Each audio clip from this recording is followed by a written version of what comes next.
So sitting with Gary Kovacs, I have to read this because it's a title. Senior Vice President, Markets, Solutions and Products, Sybase, an SAP company.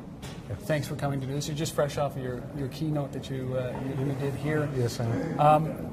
Why don't we start with a simple question about it's SAP. What is the view of mobile inside of SAP? Yeah, so we have been given a gift as an industry, which is we're on the fourth fundamental platform shift upon us. First one started with the mainframe, then we went to client server, and then we hit the internet shift, and now we're into the mobility.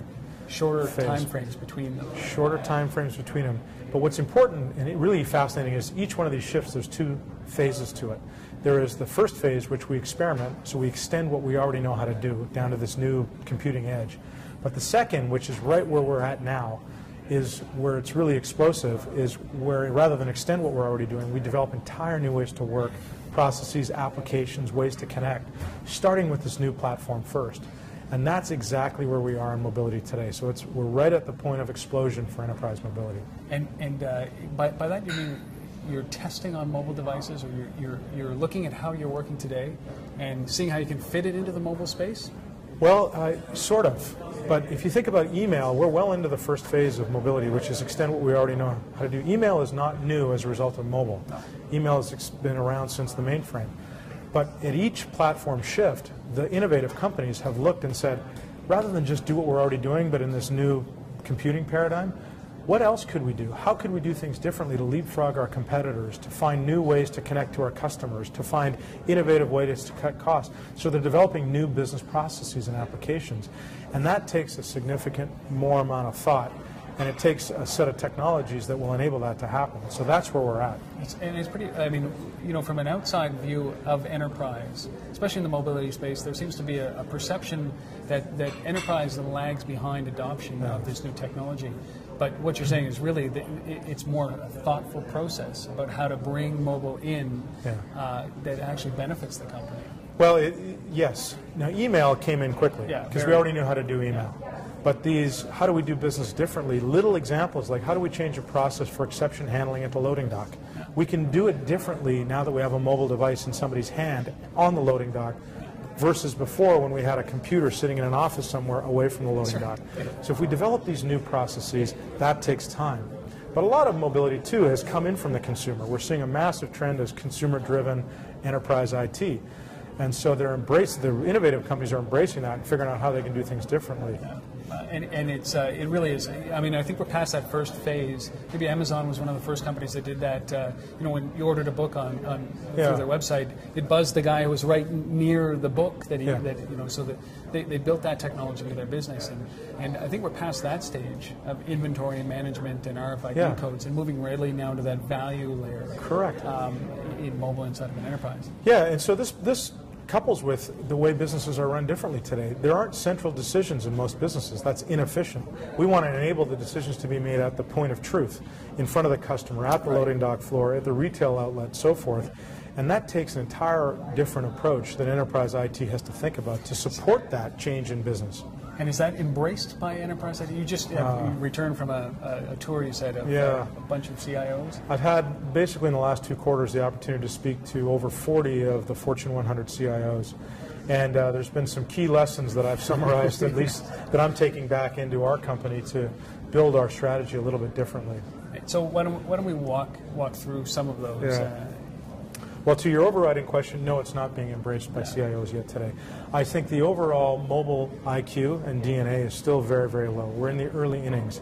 There's an appreciation that it'll be explosive, it'll be transformational, not just extend, but transform the way they do business.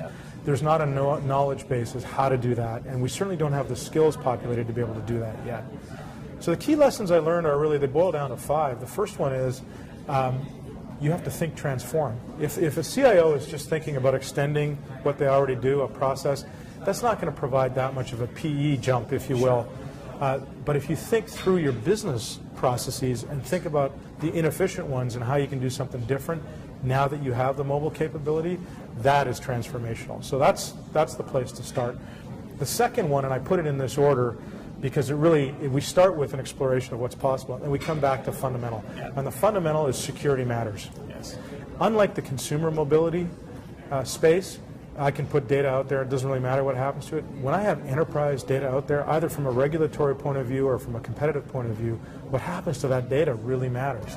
So if somebody quits or loses a device or has a negative sentiment towards me and wants to use that for negative terms, it matters. So how do I protect it? How do I protect it on the device? How do I protect it and encrypt it as it's transported to the device? How do I ensure that what's on the device matches up with my corporate data store? How do I make sure all those are in sync and that it's relevant and meaningful, and those are big problems to solve. Good news is the technology is available to do it. Just back to the DNA and the IQ, it's not known what to do. You know, the third lesson, which is really a fun one, is the paradigm of how you create has changed quite a bit. So rather than set a 2-year application window and then build something, we're on this really fast iterative pace, and that becomes something that we have to learn how to actually incorporate into the way we do business. So it's okay to come up with an application or a process change in a month and then fail and then try one again. Whereas in the enterprise IT world, historically, you couldn't do that. No, you couldn't. The cost models. So the other two really get into the business fundamentals, not just technology. The first one is, in the R&D spectrum, once we figure out what we want to do in mobile, the D is largely known. We have an SDK and tools, and so that we know how to develop. But it's the R, the research. When I speak to businesses, is where are you researching how to make transformational changes? And not only where, how are you researching? Do you have a budget allocation for that? Do you have people in your organization that have the skills to be able to do that? How are you thinking about these? And largely I get blank stares, particularly from the CIOs. They always say, well, that's a really interesting point. No, we don't have that. So, you know, the next stage of that discussion encourages them to incorporate it in their business planning processes, not just their IT planning processes. And this really moves IT from a cost center to a partner in the business, and that's the place where mobile will take it. And then the final learning, which is really a cap of all these, in mobility more than any other platform shift, it starts with business first. If you're just extending something you already do, that becomes a how do I optimize cost discussion. Not a lot of business interest in that. It's important, but it's not a lot of... Where the business starts is, I have a new opportunity. I need to now be able to support it in real time. I have a mobile capability and an entire market-facing set of people that have mobile devices. How do I enable that? So it starts with business first. And that's the encouragement we give all the CIOs and CEOs we speak with, which is, you've got to infuse this in your business people, not just your technology people. Absolutely. And, you know, I've often looked at this as, especially in mobile, and a lot of implementation around enterprise IT applications, for example, is that they're often led by the IT department. Yes. They're where they come in. They're also the gate sometimes. And it's not often that it's a business first approach, right? So you have to change mentality. Yeah. Is that a generational thing, or do you have, or is it, can it be done in some of these enterprises? It's a great question. I think the answer is both.